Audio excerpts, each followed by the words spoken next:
computer. Well, hello. It's Howdy, the howdy. scientist. The rumors of my death have been greatly exaggerated. Back with my buddy Mark Tomberdahl. Well, I think he's my friend now. Yeah. He dislikes me or not. On a less than optimal computer, but this is the machine shop here that I'm in. And today Mark is gonna walk So me just through. to let you know, you guys, we've talked about the brain gauge before and how it's an assessment tool, but actually the brain gauge, you can show them one. You guys know what it looks like.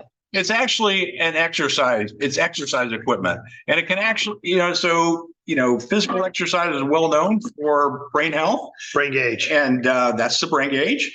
It is sensory motor exercise equipment. And just to let you know, we have now beta tested this thing exhaustively so much that even Bob can do it, even though he had to be told. It took a while. What the I'm figure is. barely trainable. So we have a brain training. We have brain training on the brain gauge. So this is something that we'll talk about later about why this is really good for you. But for now, let's take a look. Well, I'm going to share the screen with you. Let's see here. Share screen. Share. Outstanding. Okay, Mark, here we are. Let's go to the test. Make sure there's you and me. And we want to actually, Mark told me not to do this. You went to the wrong one. I went to the wrong one. So stop share. So I want to share screen, go to the test version. There you go. This is how hard it is to get me to do anything. Okay. You should feel sorry for me. Okay. So we're on Bob's page for the brain gauge. And rather than testing, like that's what most people do, usually you click on start test Start the test, hit the start training button and see what pops up. There we go. Start training. So now, this is the page Bob was working on. And what you see here is a bunch of different exercises. They kind of relate. And our video is kind of messed up. But it's trying to multitask. Maybe he doesn't like us. Let's see how it goes here.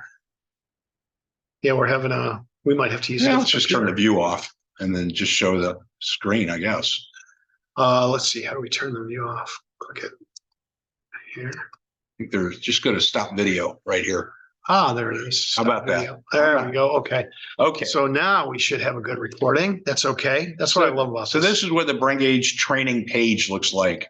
And what you see are these numbers 1 through 5. Those are difficulty levels. And if you've tested before, you realize, there's different difficulty levels. If you get 100% on level 5, it's pretty sure thing that when you do the brain gauge test, you'll probably get a nice green bar on your score. But anyway, why don't we let Bob do a demo of one of these speed things? I'm going to do speed level 1. See how fast he is while he's talking. So these are difficulty levels 1 through 5, and I feel best about myself if I can make it work. So you go ahead and click the level, and then you have to use your index finger. Didn't do that the first time. Bob didn't know what the index finger was. Yeah, I got confused. I was overthinking it. So go. So you just press your index finger when you feel it pop. There, 260 milliseconds. And I'm waiting. And 281 milliseconds. Okay. Level 1's the only one that has the instructions. So if you want to start with level 1. Oops, didn't get it. Yeah, I was distracted. I was distracted. Still kind of distracted. I should get better numbers. Most people should be able to pass level 1 without too much difficulty. There we go. So I got 4 out of 5, which gives me the magical 80%. If your speed is too slow above a certain threshold, it doesn't give you credit for it. So it's 5 tests, got 80, 4 out of 5 of them, 80%, got a green line, green rectangle. Here, level 5 was quite difficult. Let me try that one just because that one's fun. Okay, so I have to shut up now. Doesn't tell you what to do. You just have to go. Didn't get it. I wasn't fast enough. So one thing people don't realize, they say, if I just do the testing, am I getting better just because I'm testing? It's a little bit like saying, if you go to the weight room to see how much weight you can lift, are you getting stronger because you go in every day and lift weights? Or is that just helping you pass a weightlifting test?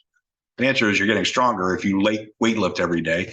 If you only test once a month, look at that. It's probably not going to help you. But if you want to train, so you got a little better. He was 20%. Now he's at 40%. Yeah. Level 5 can be difficult. Kind of hard. That one was kind of hard. You got to be right on it. And level 1's very forgiving. If you get under 500 or 600 milliseconds, it gives you credit. But here it's much harder. So you can pick your difficulty level and you can redo them. Like I could redo 1 again, or I could redo 2. You just click on it.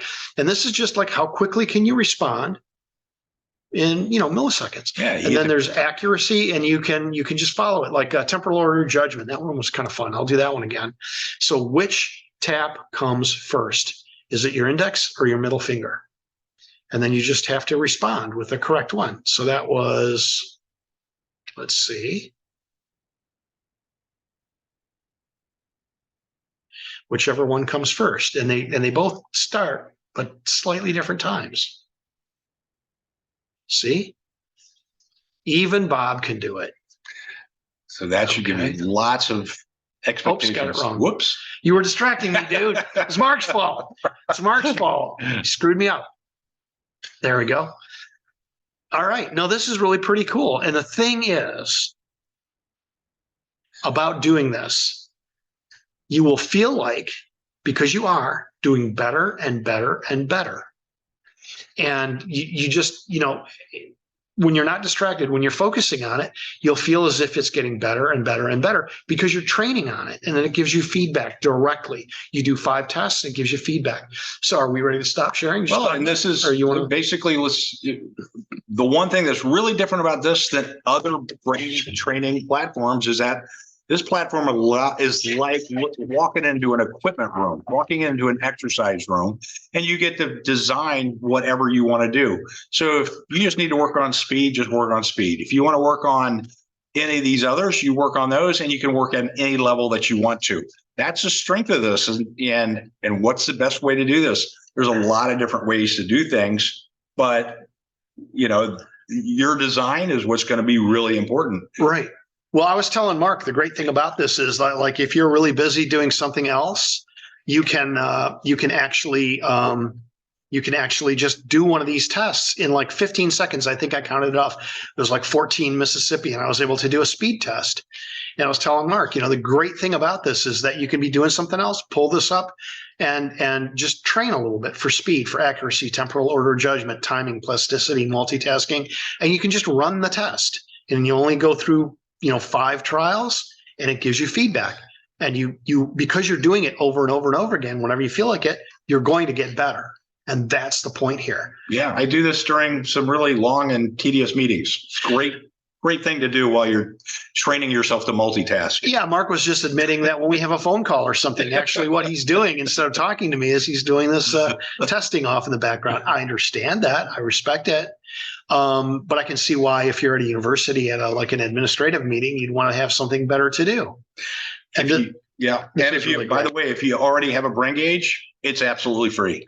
So all you got to do is contact support at corticalmetrics.com. Let them know you want to add this feature, and you just, I think, doubled or quadrupled the value of your brain gauge. I think so. And let me tell you, actually, I hadn't used this before, even though I'm, part of Brain Gauge family and Mark and I own the company. I hadn't done this before until he sat me down. He said, do it. And I said, oh, okay. Well, then we had to struggle along with my computer just to get the right browser and everything. That took about an hour. And then once we got it set, once I figured out the simple instructions, open the web page and download the software. Now the hardest part was teaching Bob what the index finger was. Yeah, that's right. I couldn't remember which one it was. But once I got going, it's actually kind of fun. I'm looking forward to it. My point is, I hadn't done this before. And Mark has been telling me for the last couple of weeks how to give it a try. But, you know how it is. You get busy, right? But anyway, so now I'm glad I started doing this. And it turns out it's really easy. And it's really kind of fun because you get immediate feedback. And you can pick how many times you want to do it and your difficulty level. So that's where we're at with this. And this is something I think Mark's not kidding, more than doubles the value of the brain gauge, because instead of being a very important, very valuable assessment tool, I don't want to undervalue that. It also becomes a way to train yourself to get better, stronger, in all of these, cortical performance metrics. Sounds good. Okay. Yeah, I guess we'll finish with Bob and Mark on screen. I think we're done for the day. We're all good. All right. See you next time.